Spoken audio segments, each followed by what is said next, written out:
And we found closure, not in answers someone else must give, but in the strength you hold to declare your own peace. This is the journey of recovery, not rushing, not erasing, but slowly, steadily, choosing yourself again. You are not only surviving this heartbreak, you are being reshaped by it, stronger, wiser, more whole.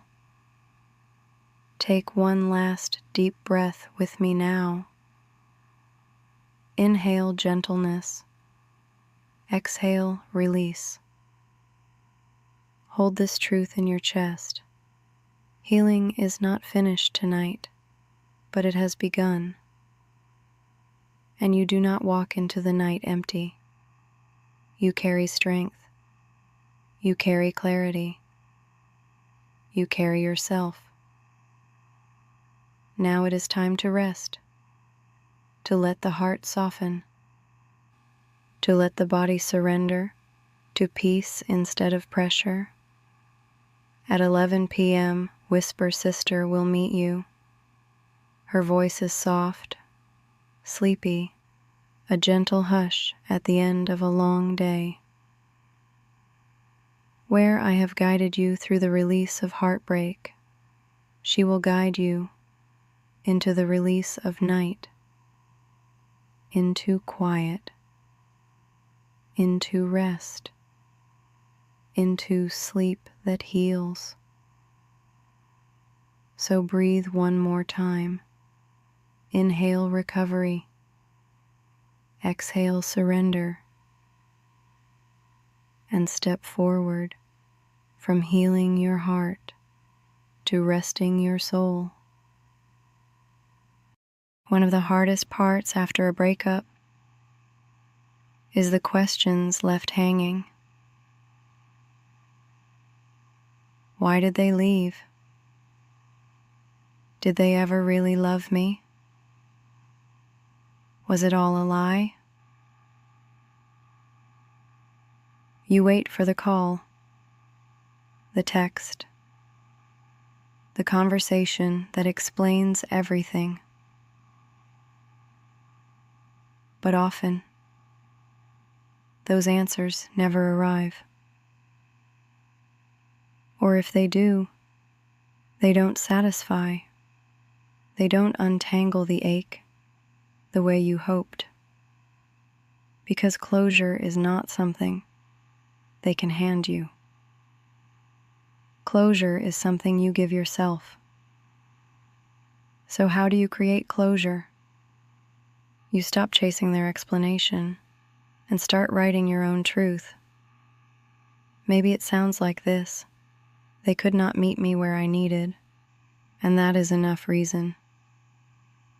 Or, I was not unworthy, they were unready. Or simply, it ended, and I will heal. You create rituals too. Write a letter you never send. Delete the conversations you no longer need to reread. Return the belongings that keep you tethered. Each act says, this chapter is closing, and slowly, your heart believes it. Closure does not mean forgetting. It means accepting. It means no longer waiting on someone else to set you free. You hold the key. You always did. So take it now. Turn it gently. Let the door close. And step into the freedom that comes when you no longer wait for answers that cannot heal you anyway. After heartbreak, the thought of love can feel dangerous. You remember the pain, the late night tears, the unanswered calls, the sharp silence where intimacy used to live. Your heart whispers, "Never again." And that instinct makes sense. It's self-protection. Your heart is building walls to keep from breaking a second time. But here's the truth. Those walls don't only keep out pain, they also keep out joy. Healing is not about rushing into love again. It's about remembering that love itself was never the enemy. It was the mismatch, the wounds, the dynamics, the timing. Love, real love, is still possible, still waiting, still worthy of trust. So how do you trust again? Slowly, gently, with wisdom this time. You begin by learning to trust yourself, trusting your own voice when it says, "This doesn't feel safe."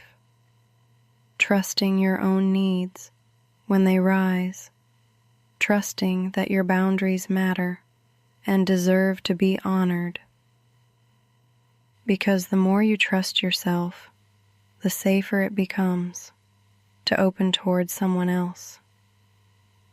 Then practice in small ways. Let people show you who they are, not with words only, but with consistent action.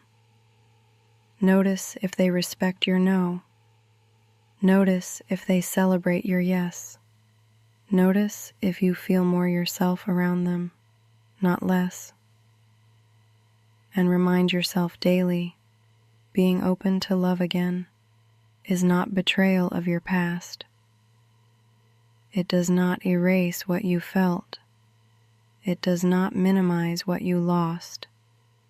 It honors the truth that your heart is still alive. You are not meant to stay walled off forever. You are meant to heal. You are meant to love wisely, deeply, fully, again. When people talk about forgiveness, they often misunderstand. They think it means saying, "It didn't matter," or "It's all okay now." But forgiveness does not erase. It does not excuse. It does not mean you invite someone back in to repeat the same harm. Forgiveness means release. It means loosening your grip on the bitterness that burns you more than it burns them. It means saying, "I choose not to let this wound control the rest of my life." Forgiveness is not for their comfort. It is for your peace. Forgiveness also means turning inward. You must forgive yourself for what you did not know then, for the red flags you overlooked, for the compromises you regret, for the love you gave that was not returned in kind. You may feel shame about those choices, but shame keeps you locked in the past. Forgiveness unlocks the door. Whisper it gently. I forgive myself for being human. I forgive myself for learning the hard way. I forgive myself for loving as best I knew how. This is not weakness. This is healing. Because when you forgive, you free yourself to move forward without dragging the chains of yesterday. The past remains part of your story, but forgiveness allows it to be a chapter, not the whole book. So tonight, consider where forgiveness might be needed, not as a gift to someone who hurt you, but as a gift to yourself.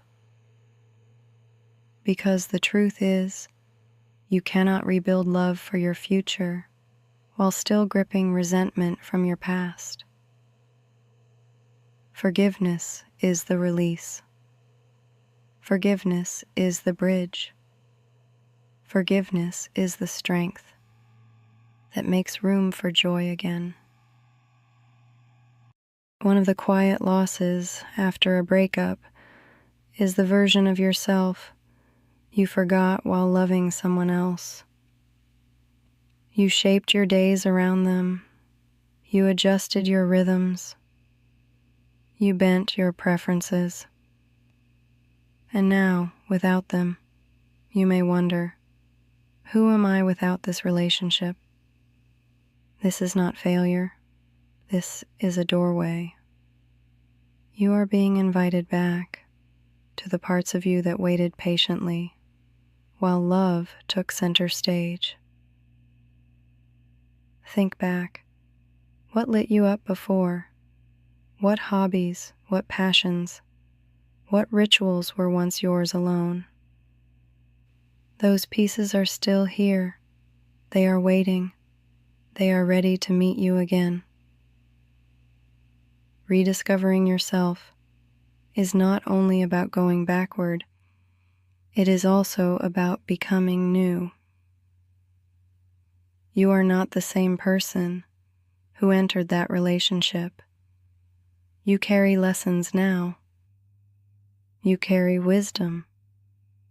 You carry scars that shape strength. So begin gently experimenting. Try activities you've never tried.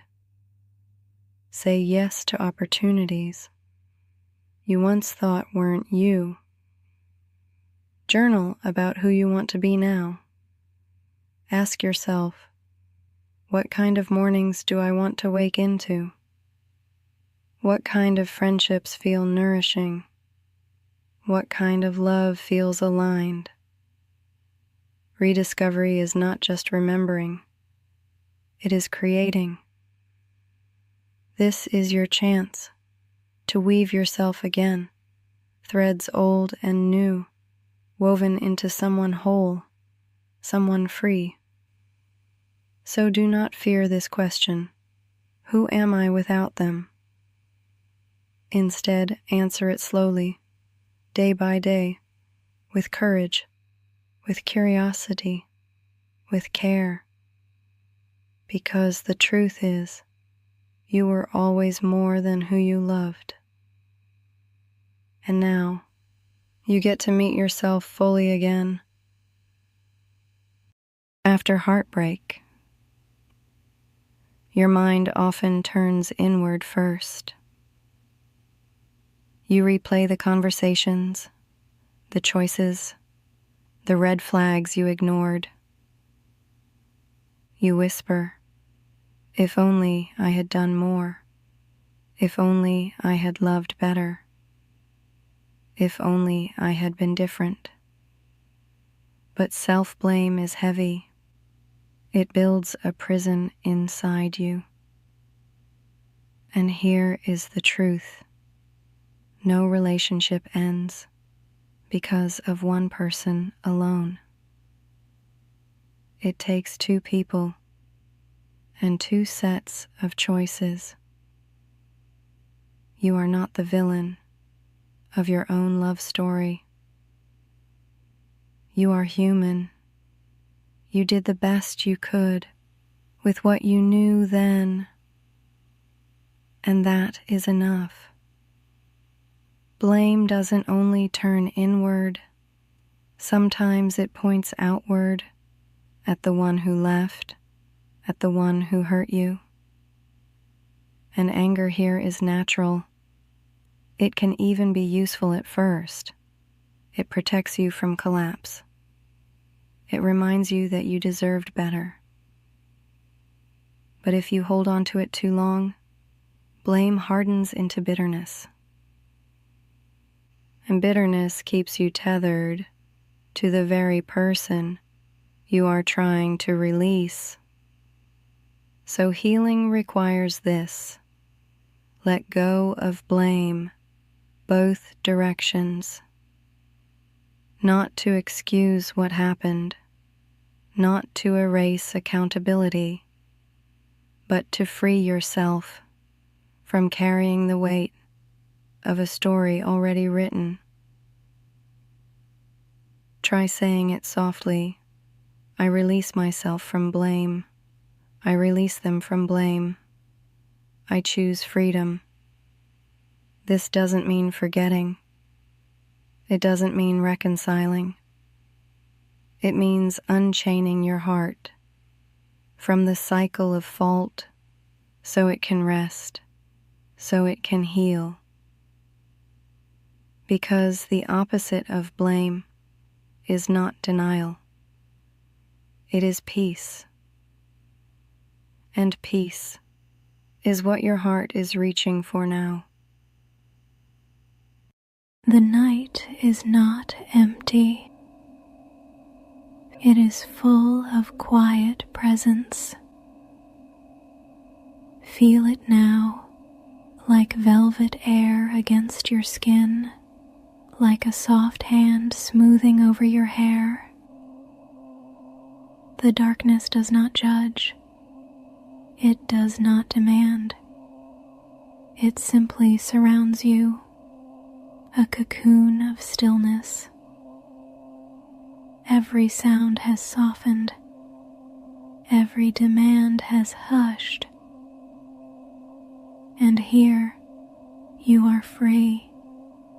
Free to stop trying. Free to stop carrying. Free to just be. The night holds you gently, like the earth holds roots, like the sky holds stars. You belong to this stillness, and it welcomes you home. Now imagine the night as a great soft river of quiet. You are resting on its surface, floating without effort, being carried without strain. The current moves slowly, easing you farther and farther away from the noise of the day. Each breath drifts you deeper, each exhale sinks you softer, until even the edges of your body begin to blur into the stillness. You are no longer holding yourself up. The night is holding you, safe, supported, unburdened. There is nothing left to do, nothing left to decide, nothing left to fix. Only this: being carried, being held, being soothed into sleep by the quiet arms of the night. One of the hardest parts of heartbreak is the highlight reel your mind plays. You remember the laughter, the inside jokes, the way their hand felt in yours. But notice, your mind rarely replays the silence after the arguments. It doesn't spotlight the moments you felt unseen, unheard, or unloved. This is how grief tricks us. It edits the story. It shows us only the golden frames and hides the shadows. But healing requires honesty. Yes, there were moments of joy. Hold them with gratitude, but also admit the pain. Admit the cracks. Admit the weight you carried alone. Because you cannot heal if you only mourn the dream instead of facing the truth. So here's a practice. When the highlight reel begins, pause, whisper to yourself, that is part of the story, but not the whole story. Then name 3 truths, real moments that remind you why this relationship could not continue. Maybe it was their absence when you needed support. Maybe it was the constant tension you tried to downplay. Maybe it was the way you lost parts of yourself just to keep the peace. Let those truths stand beside the memories. Because resilience is not about erasing the good. It is about refusing to romanticize what hurt you. And when you see the full picture, not just the dream, but the reality, you loosen the grip of illusion. This is not bitterness. It is balance. It is reclaiming your ability to tell the story whole. And in that wholeness, you will find release. Because healing is not holding tighter to the idealized version of what was. It is opening your hands, letting the illusion fall, and keeping only the lessons that will guide you forward. After a breakup, so many people try to skip straight to strength. They tell themselves, I should be over this by now. They hear others say, just move on. But grief doesn't follow deadlines, and grief isn't weakness. Grief is proof you loved. It means your heart opened. It means you cared deeply. It means something meaningful was lost. So if you feel tears rising, if your chest aches in waves, if memories replay in the quiet hours, that is not failure. That is love still echoing. Do not rush to silence it. Do not shame yourself for it. Allow it, because grief is not your enemy. It is the evidence of how much it mattered. Here is your permission slip tonight. You are allowed to grieve.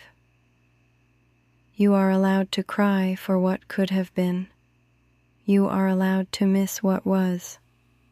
You are allowed to feel both love and loss at the same time. Recovery does not come from pretending. It comes from feeling. So sit with it for a moment, for an hour, for as long as it takes. If the tears fall, let them fall. If the anger rises, let it speak. If the sorrow lingers, let it breathe. And remind yourself, I am grieving because I loved, and love is never wasted. This grief is not the end of your story. It is the bridge between chapters. And each time you allow yourself to feel it, you move one step closer to crossing that bridge into healing. The hardest part after heartbreak is often the silence. No more texts lighting up your phone. No more calls at the end of the day. No more voice saying your name like it belonged to them. And that silence, it can feel unbearable, like the air has been taken from the room, like you're left holding an echo instead of a presence. It's tempting to fill the silence with noise, scrolling, numbing, running from the ache. But hear me, silence is not emptiness. Silence is space. And though it hurts right now, this space is where healing begins. So let's start simple. Let's start with one breath. Inhale slow, like you're giving yourself permission to still exist. Exhale steady, like you're letting go of the fragments you cannot carry tonight. Again, inhale, letting oxygen remind you, I am still here. Exhale, reminding yourself, I don't have to fix everything at once. This is the first practice of recovery, to breathe, not to rush, not to erase the pain, just to prove to yourself that life moves through you still. Because heartbreak may stop routines, but it does not stop your breath, and each breath is a promise that you are still alive, still capable, still becoming. We have walked through heartbreak together tonight. We sat in the silence after love ends. We breathed through grief. We named the illusions and let them go. We rebuilt self-worth, released the weight of blame, and rediscovered the self that still shines underneath the loss. We spoke of forgiveness, not to erase, but to release. We opened the possibility of trusting love again, not as betrayal of the past, but as proof